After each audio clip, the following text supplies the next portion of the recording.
I'm going to attempt this YouTube channel thing about me and my car here.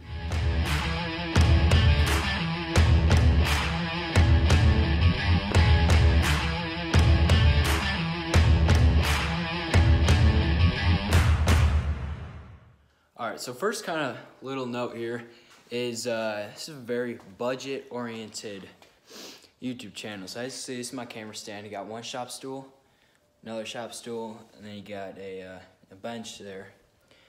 And then what's that? Yeah, so I had my phone sitting on it just like that to get that shot. So yeah, don't have the best equipment here, just using my phone and some simple iMovie to edit this, but I'm gonna try to make the best with what I got. Alright, so I figured I'd start off by making just kind of like a little intro video, explain everything we've done to the car here, how we got it, what the plans are, and what's happening right now. So a few friends of mine have mentioned making a YouTube channel, some videos and stuff. I've just said no because I don't have the best equipment and stuff. I don't have a lot of time, I don't know how to edit, but I figured, I'd just give it a shot. So this is my car right here. A 1972 Plymouth Duster, slant 6, 904 automatic transmission. Right now it has a 7 1/4 rear end in it.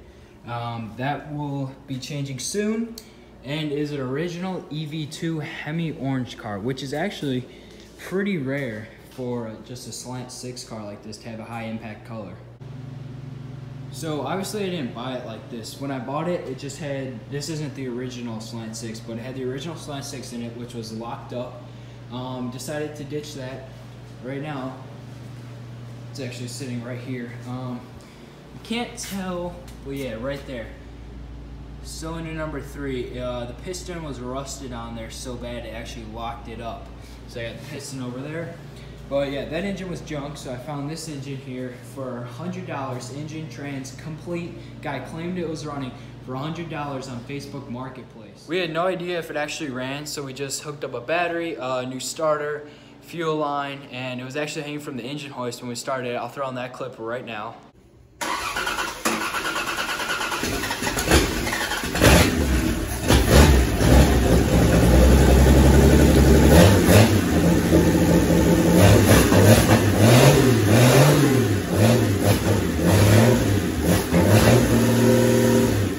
After we knew it ran, we decided to tear it apart, and then this was going to be the engine that we were going to use. So we didn't fully rebuild the engine. We did a lot of cleaning on it because someone didn't change the oil at one point. So the inside of it was just caked in burnt oil. So we did a lot of scraping. We disassembled pretty much the whole thing. We didn't take the pistons out. We had to take the crank out to replace the rear main seal. But that was about it. We replaced all the gaskets, rear main seal, like I said. New water pump, new distributor, obviously down there, new coil, new fuel pump, new plug wires. We rebuilt the carb here, it's just simple Holley 1 barrel. What else did we do? New fuel filter, and then repainted the whole thing. So I mean, we probably spent a good week cleaning it all and disassembling it, and then prepping it all for paint. We also rebuilt the head, so we replaced the valve stem seals, cleaned that all up, and then put that back on, and she actually ran in the car.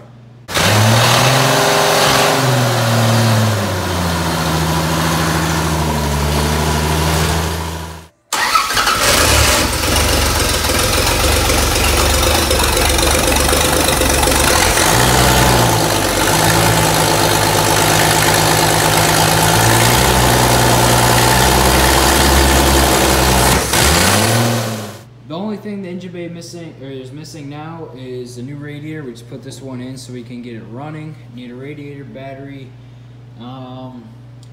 heater core, wiper motor, air cleaner, radiator hoses, a couple little other things, wires and cables and stuff. But all the brakes for the front are done now. And then we decided to upgrade the fronts to disc and bump it up from a 4x5 bolt pattern to 4.5x5 because I have those NASCAR rims back there I'll be running.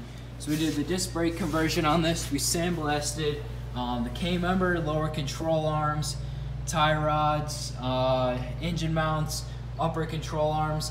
Everything that's factory on here we sandblasted and repainted. It's hard to see, but you can see this plate right there. We welded that on, and then there's another one up on the front there. But that's because these lower control arms are actually two separate pieces, and they make a kit where you can weld it together. It's like a brace that goes over it. We just made our own plate, welded them on there, and it's good to go. So right here you can see new brake lines underneath, new tie rods, all new front suspension basically, and then under here it's a 904 transmission. We're not sure if it actually works or not, but it's the one that came with this running engine here. So we're hoping it works. Replaced the trans filter on it, cleaned up the trans lines, and that's pretty much it for the transmission. That was just a very, very, very brief overview of kind of what we did starting out on the front here, but if you follow me on Instagram, you know exactly what we did. So I'm gonna move on to the interior now and give you guys just a brief overview of that. So the interior looks much different than it did when I got it. Originally it had blue bench seat up front here that somebody rewrapped in vinyl, which was black. It just had a rear seat here, no carpet. It had no door panels. This window here is off the track. It's missing a couple pieces. Finally got that window roll up, but I mean, and the floors were junk. That was the big. So we got a new floor pan from AMD. It actually fit in pretty well. Taking the old one out was interesting, drilling out all the spot welds and basically using a flat blade screwdriver and a hammer like a chisel to pop it all out, and then obviously drilling them out too. And then once we got that out, grinded out all the old spot welds through some weld-through primer on it. So on the new piece here, we had to drill out 298 holes for all the spot welds all the way around there. On this back section here, the old floor, this piece actually comes down to like right about here, so it kind of just lays over like a tub. Same with the rockers there, and then the front actually has a lip, and the old piece has a lip, and they like meet like that, like a sandwich together. So you have to do spot welds from underneath. So replacing this took us about a week. Worked on it every day. It was a long process, a huge step to get done. Super happy that's in now that I have a solid floor.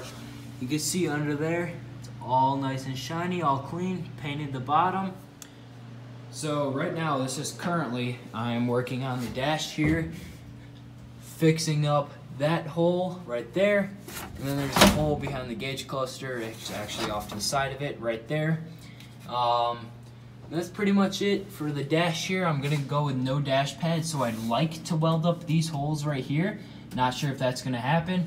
And I'm gonna go with a very minimal bare interior, no door panels, no quarter pieces for there, but I repainted these, put those back in. It's gonna have a black roof and everything. I would like to do a roll bar and just 2 bucket seats up here to keep it very simple.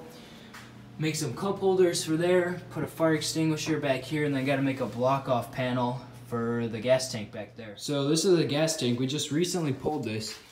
If you look inside, it is perfect inside. So kind of got lucky with that. It's a desert car, so that's probably why, but man, that's clean. Moving on to the back here, the trunk actually, right there, you can see that is completely rusted out, so that needs to be replaced. But other than that, the piece by the quarters there is actually very good. The piece by that quarters there is very good. But usually those rust out because it's like a little valley and water can get trapped in there. Yeah, there's a nice new floor.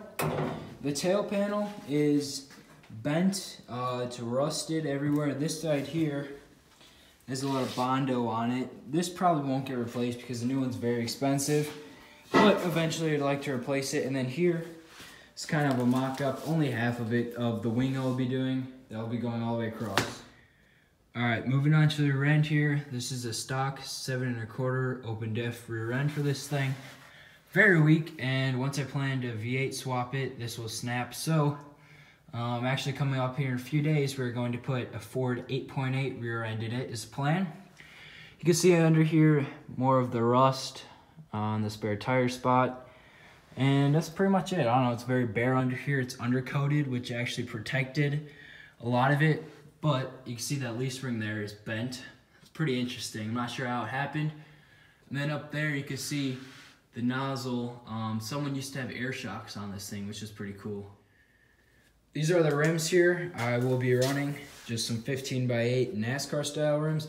I'm a huge NASCAR fan and I just love the look of them. So that's the whole point behind this bare interior here. Obviously the NASCAR rims, I want to get some yellow letter Goodyear tires. Been looking at those are pretty hard to find for cheap. So I may just have to go with some tire stickers or something like that. And then the best part of the car is this right here, the boom tube. So I've always wanted a boom tube. I just love the look of them, the sound of them, and I mean everything about them is just awesome. So it's gonna be pretty interesting to have one on a Slant 6. I've never seen it done. Might be a world's first. But I mean, it's just gonna be so awesome. Out the side here, it's 2.5-inch piping. We're gonna cut the original exhaust flange off. So 1.5-inch pipe, cut the flange off and make our own exhaust system. So yeah, this video probably sucked, probably the editing sucks, I probably sound stupid in it, but that doesn't matter. I'm just trying to get some car content here.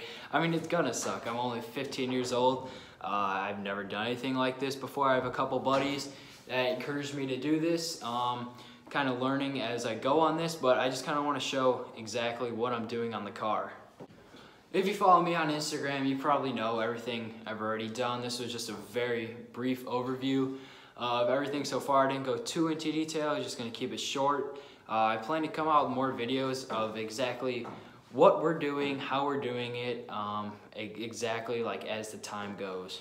So my goal for this car is have it done for Power Tour 2020, which is June 7th. Right now it's April 1st, so that leaves me about 2 months and 6 days. It's just me and my dad working out on the car all the time.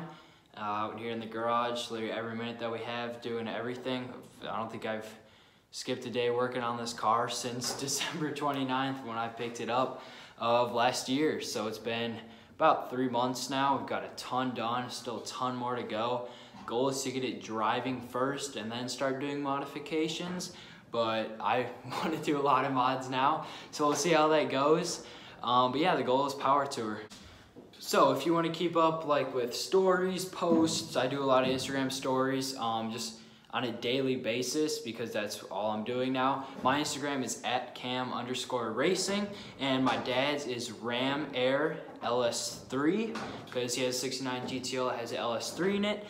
A lot of people get confused on that, so there's kind of a little explanation, but if you would like to follow us, we kind of do daily updates and everything about what's exactly going on, and I'll try to keep posting videos here.